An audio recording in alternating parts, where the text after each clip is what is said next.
Call of Duty was not what it once was. When it started, it was a simple World War II shoot-'em-up that ended up evolving into a genre-defining title that helped redefine what a multiplayer shooter could be. Even the prior console FPS king Halo ended up taking lessons from Call of Duty, and it can be argued that the series has been in decline ever since. That doesn't mean that Call of Duty has totally remained the king throughout those years, however. While it's consistently in the top 3 selling games of the year every year, the franchise has seen several low points in the last several years. 2007 to 2012 is typically seen as the golden era for Call of Duty, as back then the biggest knock people really had against the franchise was that it was popular and it didn't innovate enough. While that was debatable at the time, starting in 2013, most older players usually agreed that that was when things started going wrong. Things started unraveling in 2013 with the release of Ghosts. If any game in the series is known for not innovating enough, it's this game, as the things it did bring to the table weren't enough to save it from quickly being forgotten. While Sledgehammer brought Advanced Movement onto the scene in 2014, Advanced Warfare would probably be looked back on fondly if it weren't for the games that followed. Both 2015's Black Ops 3 and 2016's Infinite Warfare featured Advanced Movement, quickly oversaturating the market and burning players out on the idea entirely. Infinite Warfare was really the straw that broke the camel's back, though. Aside from being yet another game with Advanced Movement, moving the setting into space didn't sit well with many, nor did the attitude of the marketing. Screw this. Let's go to space. Many speculate that the reason Infinite Warfare sold any copies at all is because special versions of the game came bundled in with a fancy remaster of the original Modern Warfare. While it was an extra $20 than usual, many chose to see themselves as buying a $60 remaster with a $20 bonus space game attached, as opposed to the reality of it actually being the other way around. Still, this didn't even seem to help, as from the sales data I could find, Infinite Warfare sold far fewer copies than the other 2 games like it at the time. Somewhat wisely reading the room, Sledgehammer's game for 2017 then was back to boots on the ground and returned to World War II for the first time in the series in 9 years. While Activision hoped to get people back on board with the title, many quickly dropped it thanks to the dull gameplay and greedy loot box mechanics that plagued it and several of the games before it. Thankfully, EA's Star Wars Battlefront 2 would fall on its own sword and rid the industry of loot boxes for good once its pay-to-win tactics were discovered and removed before launch. Once governing bodies start stepping in, you know you've gone too far. Master Skywalker, there are too many of them. What are we going to do?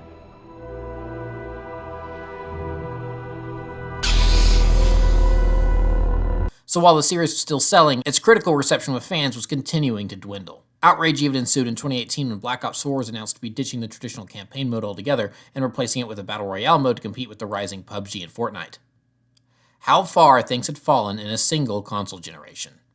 While other shooters such as Battlefield and Rainbow Six had carved out their own niches in the FPS space, many of the base-level game mechanics had been influenced by Call of Duty 4's innovations. But while that game was and still is considered influential and genre-defining, the Call of Duty franchise as a whole became stagnant and began chasing industry trends instead of creating them. For myself and many Lapsed players at the time, we had all grown tired of Call of Duty's presence and weren't looking forward to what 2019 had in store.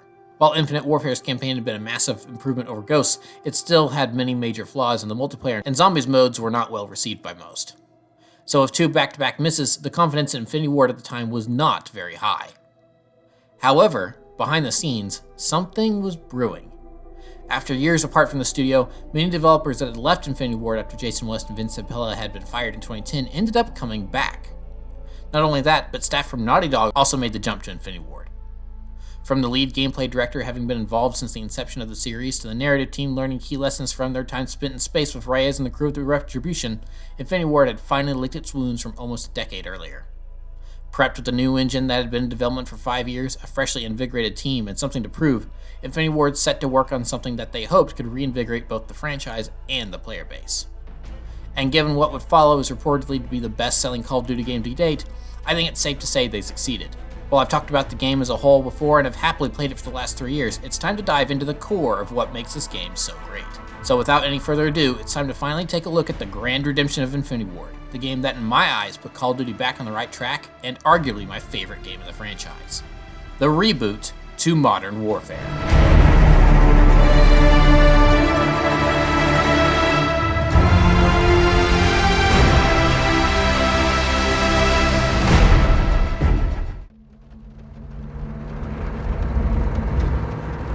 Our war is not for our fate. We fight to remove all foreign power from our soil. We are Al-Qatala. We are the killers. We fight without sorrow.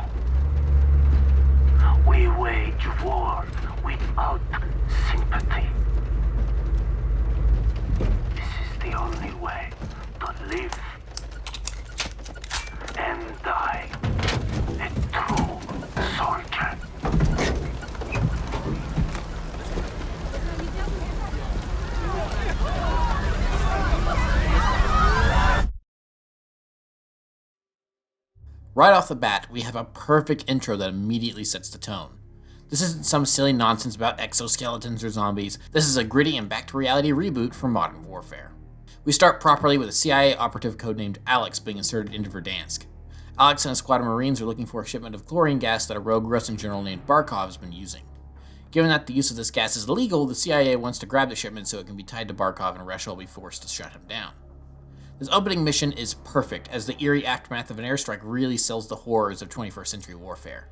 While the original Modern Warfare games were good at showcasing the scale, the added graphical fidelity here really makes the images of the burning soldiers stick with you. In a single opening level, Modern Warfare makes better use of a dark and gritty atmosphere than Ghost did in its entire runtime, as Alex and the Marines clear a warehouse in the dark. With the gas located, the team is ambushed during exfil by an unknown band of insurgents, and they steal the gas instead. With chemical weapons now in the wild, the CIA station chief for Verdansk calls up an old friend to help deal with the situation. Oh, and Deborah Wilson is randomly here in this cutscene in just this cutscene. Again, Infinity Ward doesn't really know how to use their celebrity talent very well.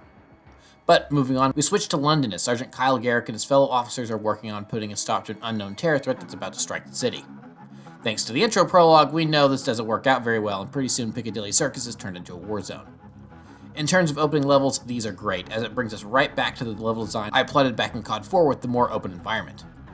Instead of a random city street though, the developers have recreated a recognizable landmark in London and let the player run throughout most of it. Each corner of the level has some interaction to find, and the player has total control on whether or not they even see some of these. It can be very easy to pick a path and bypass some areas of the level. For instance, there are 2 subway tunnels, each with their own threats. In one, terrorists need to be stopped from executing civilians. In another, a suicide bomber runs out and needs to be stopped before he can kill you or anyone else. Guys with RPGs are on top of one building and can be shot down. There's another hostage situation in an electronics store, and machine gunners at the top of a bookshop, not to mention a couple different car crashes that can be witnessed. If this had been a level in, say, Ghost, the team would have probably made sure the player was funneled in one direction so they saw every little thing they put in there. While it would have been a cool experience, the narrow path with constant prodding isn't as impressive as being able to run around and experience it yourself. There's a special hostage event that will also only trigger if the player takes out the machine gunners in the bookshop, and Kyle will have the option to take out the terrorists before he can kill civilians trapped by a bus. If you stay on ground level, this event doesn't trigger and can be easily skipped. So while this mission is a short one, the sheer amount of optional things going on is awesome and feels like a natural buildup of level design from where the last Modern Warfare game left off in 2011. So as Kyle goes to save some hostages, he's attacked and has to be saved by the one, the only, Captain Price. Now with assistance, Price and Kyle try to rescue a hostage locked into a bomb vest, and Price has to make the hard call sacrificing one hostage to save the others. Just 2 missions in, and we know this game isn't pulling punches. It's here we also get introduced to the game's main theme. Why have we got our hands tied? Let's just take the bloody gloves off and fight. Sir. Cool. We don't stand a chance in hell with these rules of engagement, Captain. They can tell us where, they can tell us when. Don't tell us how. The question this game raises is, should there be rules in war, and if so, where does the line stop between soldier and murderer?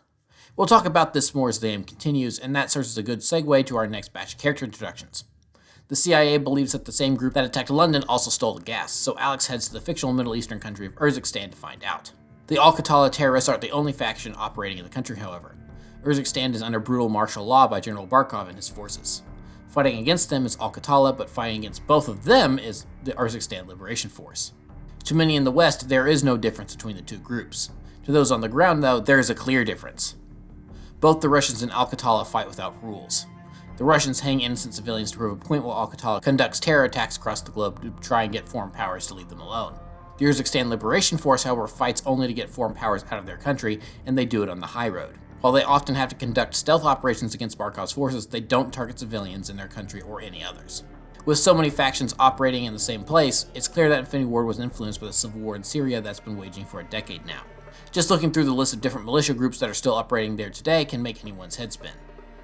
And while the US isn't officially involved, we have backed certain groups in the past, which seems to be the case with the Urzikstan War. So Alex meets up with Commander Farah Karim and her brother Hadir. The two agree to help Alex find the missing gas, but to do so, he needs to help them first. It's here that we see firsthand what the Russian occupation looks like and why both Al-Qatala and Farah's army are fighting them. But more importantly, both this level and the game has a greater emphasis on stealth than most Call of Duty campaigns. And the mission doesn't even end in a giant shootout like one might expect. While Farah and Alex are forced to run for it, they use stealth to escape and slink back into the shadows, leaving little footprint behind. This is the type of action I was expecting from the premise of Ghosts, as while Farah and Alex did blow things up and shoot a few guys, they're still leaving less of an impression than if an entire building were to blow up in the middle of the city. But moving on, with the Russian forces distracted and moving to reinforce the nearby town, that gives Farah's group an opening to take out a nearby airfield, which will limit Russia's air capabilities in the region and make it easier to find the gas. This, for the first time in the campaign, is a more standard Call of Duty mission where you attack a place until everyone dies with a gimmick or two to help you out. A new feature though is that Alex can replenish his grenade supplies from other nearby friendlies. While Infinite Warfare had ammo boxes and stuff stashed here and there, it's cool for your allies to be supporting you more than just being bullet sponges for the enemies.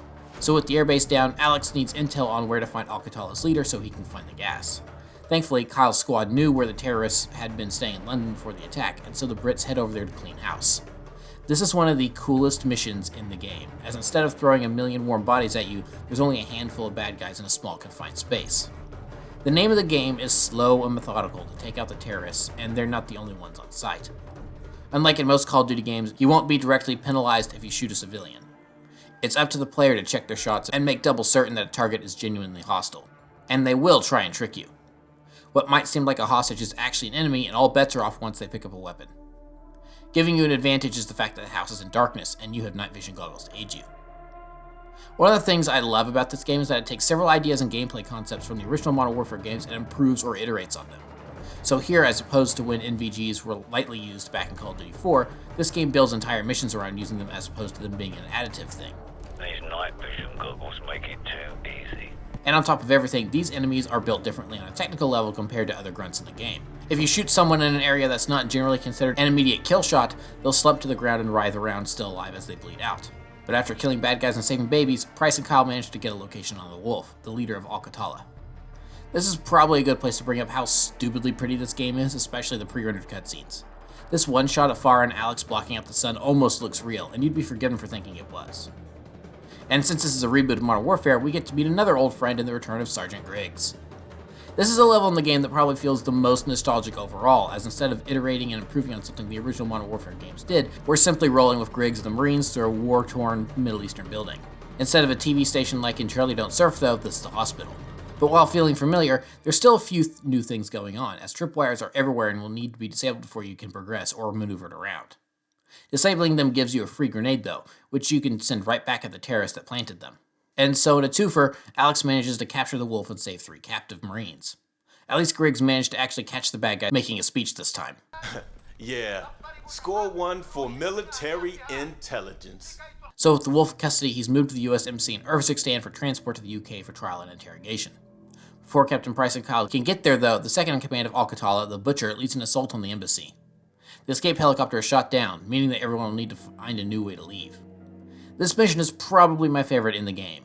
Not only do you need to shoot your way through enemies inside the embassy, but Kyle must lead the dead US ambassador's assistant through the embassy to safety via the security cameras and a cell phone. I admire this game for shaking up the gameplay and giving you other things to do than just shoot at bad guys. I know patience isn't a word familiar with people that typically play Call of Duty, but taking the time to slow down and track movements of the enemies in the room to figure out when to get Stacy to move is a fun diversion from the regular shooting. While I could see this maybe being annoying for some, the checkpoint system here is pretty forgiving, so if you accidentally get her killed, you're not going to be set back by much. And when Stacy is safely out of harm's way, the group uses the ambassador's keycard to escape the embassy and move to the residence. It was here that my jaw actually dropped as I finally realized what was going on.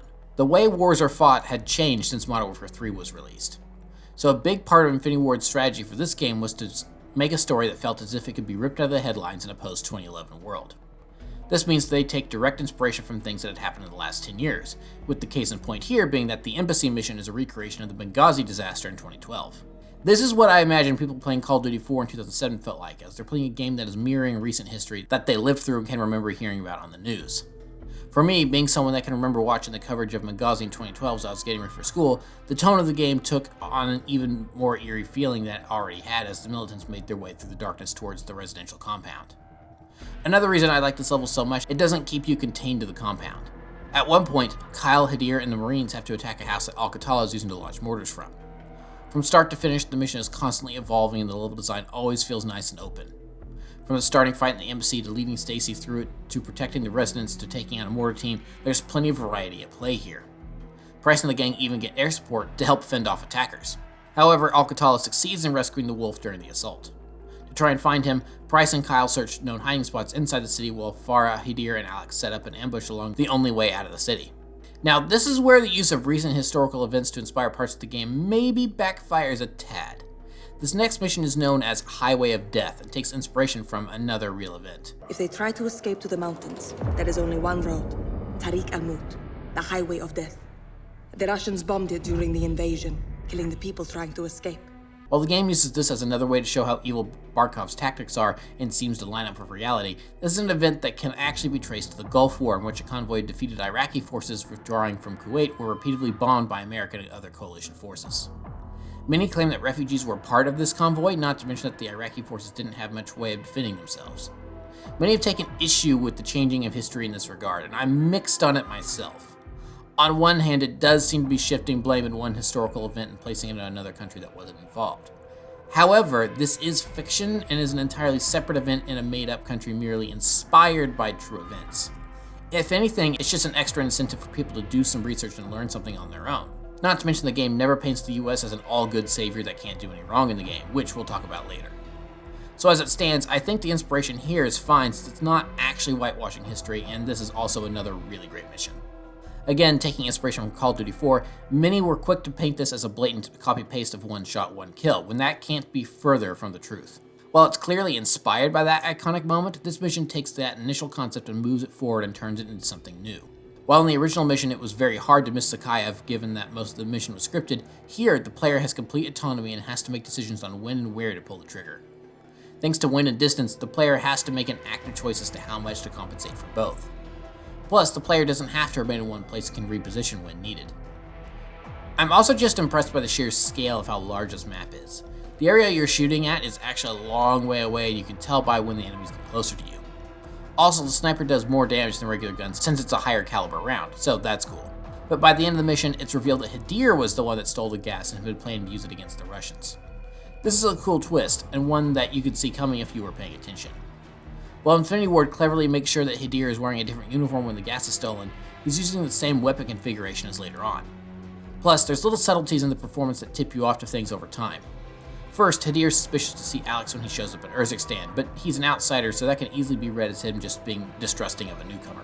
Then later, when the wolf is in custody at the embassy, the dialogue also keys into who the gas thief is, if you're paying attention. We did not steal the gas. Who did? Someone very dangerous. Where is it?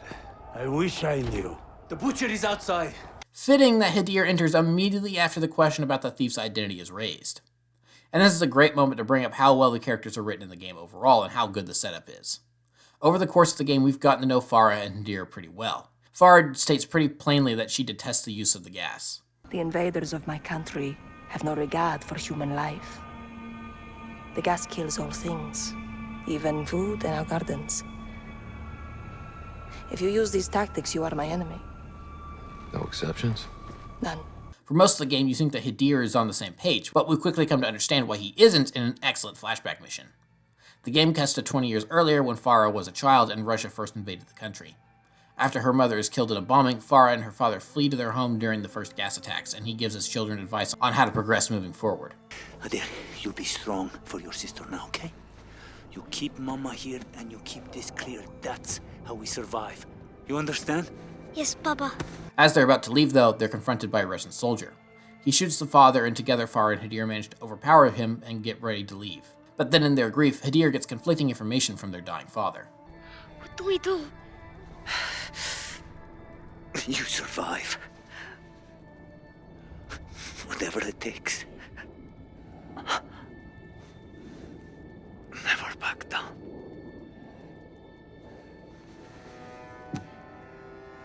It's clear that both children take different lessons from this experience as they try and escape town. Farah is traumatized by the use of the gas while Hadir focuses on survival at all costs. Things only get worse as the two are captured by General Barkov and locked up for a decade.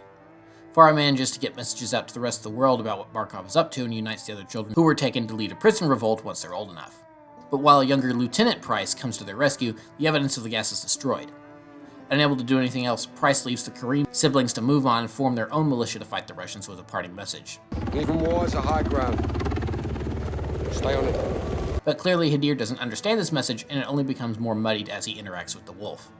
Turns out that he was once a Western asset that fought against the Russians in Afghanistan in the 80s and then presumably kept up attacks against the country after they left. This is where things get murky. Russia attacks Urzikstan because of Al-Qatalah's foothold in the country, but they're only a notable terror group now thanks to previous funding from the West. So, thanks to geopolitics, the West is indirectly responsible for what happens to Farah's village and why she's a freedom fighter to begin with. This is the muddy world we live in today, as this exact thing has happened with various groups that exist today. Umar Suleiman. Have we met? Yeah, back when you were on our side. The wolf was a freedom fighter? I still am, brother. And further wearing its real-world influence on its sleeve, the next mission is the Wolf's Den, which is our second night vision raid of the game. With the Wolf being inspired by figures like Bin Laden, it's only fitting that we raid his compound to finally put him down. While the compound itself is clear, several of the militants fled into tunnels below, and Farah and Alex find the Wolf rigged up to blow. This is another fun monologue and be interrupted moment, as you can either let him finish his speech and Farah will kill him, or you can put him down much sooner. Either way, the pair have to defuse the bomb vest before it explodes and the SAS take possession of his body back to the UK. However, there's still the problem of Hadir. Now that he's been revealed as the gas thief, Farah's militia is now reclassified as a terror group instead of an allied force, which doesn't sit well with Alex and his character arc. Alex starts the game as a typical CIA operative who doesn't question orders and goes where told. This is reinforced by the repeating of the phrase, "not our choice," which Farah finds troublesome. Where will you go when this is over? Wherever they send me. You don't choose. Not exactly. So finally making a choice for himself, Alex decides to leave the CIA and go back with Farah to Urzikstan to fight. There's nothing else we can do. Well, there's plenty we can do. I'm tired of being told who my friends are. Alex, don't. I'm going back to Urzikstan, staying with Farah's army. What you're doing is illegal. I'm pretty sure everything we do is illegal. That leaves Price and Kyle to find where the rest of the missing gas went, along with Hadir and the Butcher, who are still unaccounted for. They manage to track it to Russia, where Price and Kyle go undercover with Nikolai to stop the upcoming attack and save innocent civilians. With the Butcher captured, he now needs to be interrogated for information on where the attack will happen, which leads to another cool thing about the campaign. While there aren't any major decisions that will alter the entire story, there are small choice-based moments that tie into the character arcs.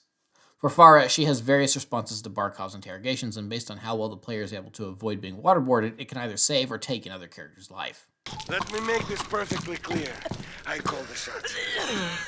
I gave you a chance to save a life. Now let me show you how to take one. Don't, she is harmless.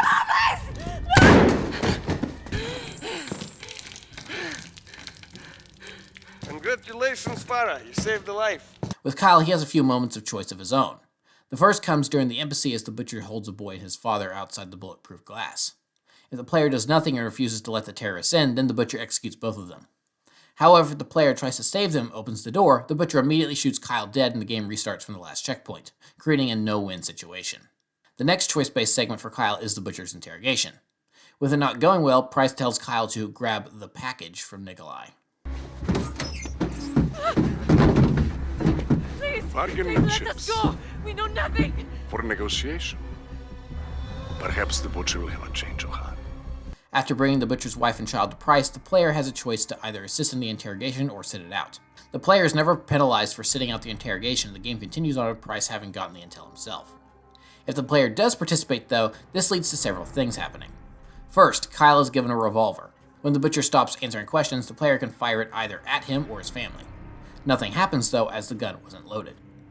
Price then gives Kyle the ammo, and the sight of the rounds going into the weapon gets the Butcher to spill where the attack is happening, and he lets slip that Hadir is going after Barkov himself. With the next stage of the plan set, the player can then leave the Butcher as he is, or exact revenge for the boy at the embassy and everyone else he's hurt, which given just this mission alone is a lot of people. Depending on what the player decides to do, the next cutscene will either show the Butcher dead in his chair or alive and berating the police to untie him. After this, we have a cutscene that further talks about the theme of the game and where soldiers draw the line when it comes to what's acceptable in war. As we've seen, every character has their own line in the sand that they aren't willing to cross. Regardless of what the player does to the Butcher, Kyle doesn't like that hostages were involved. Despite saying he wished the gloves were off, it seems he's not actually comfortable with removing them. Boss, what the hell are we doing here? We're cleaning up a mess. With women and children. They were leverage. They were hostages. When you take the gloves off, you get blood on your hands, Kyle. That's how it works. Where do we draw the line, sir?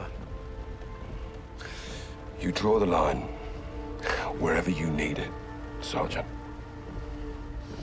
End of the day, someone has to make the enemy scared of the dark. We get dirty, and the world stays clean. That's the mission. The game doesn't really firmly say one way or another where the line should be drawn, and instead lets players draw their own conclusions. On one hand, I think this is a smart move, as there isn't an easy answer to the question, and it's probably why the game is choice-based moments scattered throughout. On the other, it does feel a little cheap to bring up such a heavy concept and not really say anything about it either way except for make up your own mind. Players will do that regardless, so why not actually have something to say on the matter? Regardless of whether or not the game does a good job conveying that part of the thematics, the next mission is, again, spectacular. Our third NVG mission, Kyle has to slink around Barkov's estate past Al-Qatala fighters to find Hadir before he does something that could start a third world war. Unlike the previous two missions, this one is completely open and the player can go where they please in whatever order to complete objectives, bringing us full circle back to the old days. After Price and Kyle find Hadir, the three work together to escape the inbound Russian security forces as Hadir explains that he finally knows where Barkov's gas factory is. While Price is forced to hand over Hadir to the Russians to avoid an international incident, he does get to keep the gas factory intel and brings it to Farah. While she initially dismisses the idea, Price wins her over and the Urzikstan Liberation Force, CIA, and SAS mount a joint operation to take out the gas factory once and for all. In this final mission, we get to play as each of our protagonists one last time. After the detonator for their explosive charges ends up being disabled, Alex volunteers to sacrifice himself to ignite the furnace and help the explosives along. Meanwhile, Kyle and Price set the explosives as Farah has a final showdown with Barkov. And here we have a rare complaint in that the final confrontation is, like the last two Infinity Ward games, underwhelming thanks to the lackluster villain. Barkov is unfortunately a pretty underdeveloped main villain as we spend more time with Al-Qatala's leaders than we do him. Taking down the Wolf and deciding what to do with the Butcher was much more satisfying than Barkov, and that's because we don't really know what his big plan is. I think the team unintentionally made him too complicated a villain. He states several times he'll do whatever it takes to protect Russia, but that leaves questions open about why he does certain things. Gassing villages, that's evil general stuff for sure, fine. Hiding his war crimes and not caring about who he kills to do it, that checks out as well. But we never know why he takes special interest in the women and children of Farah's village, and presumably others. There's a moment in the flashback where Barkov grabs Farah and realizes that kids are the ones that have killed his soldiers. So you are the little devils that killed my soldiers. Отлично.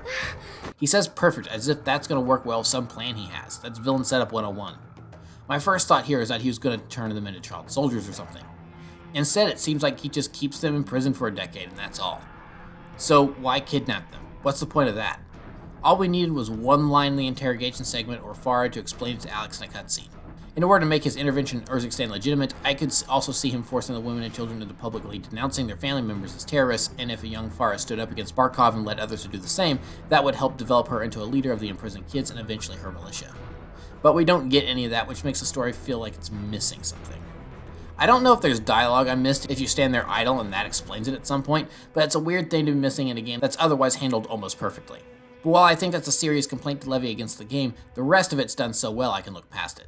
Alex's story is handled pretty well, Kyle's leaves off on a bit of a nebulous note, but there's more games for that theme to be explored more, and Farah finally gets to end Barkov's rule of her country. And of course, the cherry on top is the new Captain Price. With this being a reboot, Infinity Ward had the daunting task of recasting Captain Price for the new era, and they did it perfectly with Barry Sloane. Thanks to the more cinematic cutscenes in between missions as opposed to the traditional briefings, we get more of a feel for the characters overall, but especially Price. While the original Price and Soap clearly had a mentor-mentee relationship going on thanks to our playing as Soap in CoD 4, we really get to see Price teach and guide Kyle firsthand in the cutscenes. It's also worth noting that this game was built from the ground up on new tech for the first time in years compared to previous titles in the series. Not only was bringing a new Captain Price to the world a risk, but so was changing how the game played. As opposed to other games like Infinite Warfare, the gameplay in Modern Warfare is much slower and feels heavier compared to previous games in the series. Each gun really has a unique feeling kick to it that you as the player have to learn to manage more than previous entries in the series. The animations are also smoother than ever, and you can feel the impact of a gun being reloaded thanks to that. Back in the day, we used to have like really floaty and pretty animations. This project, we wanted it more visceral, realistic, constantly in your face, like I'm in the thick of things with these weapons. So all in all, while it stumbles ever so slightly, the game overall sticks the landing with a near perfect score, as Infinity Ward handled this reboot right. While it brought back fan favorite elements like the setting in Captain Price, it didn't go too far in giving us too much right off the bat with this new series. Instead, they saved that for the ending. Sergeant Garrick. Kyle? They call him Gaz. He never said anything. The revelation that Kyle was the rebooted version of Gas was such a pleasant surprise here, as we were able to connect with him as a character and get to know him before we knew he was an old character brought back. And given what they did with Alex in Warzone by having him survive but only losing a leg, I theorize that since Alex is a codename, he's the rebooted Roach from the original MW2. And speaking of, we're not done with the callbacks yet. John McTavish, SAS, sniper, demolitions, goes by SOAP. Why? It's classified. There he is. Simon Riley. There's no picture. Never. Now the rest. That's neat to know. Unless we got a deal. What are you calling this task force? 141.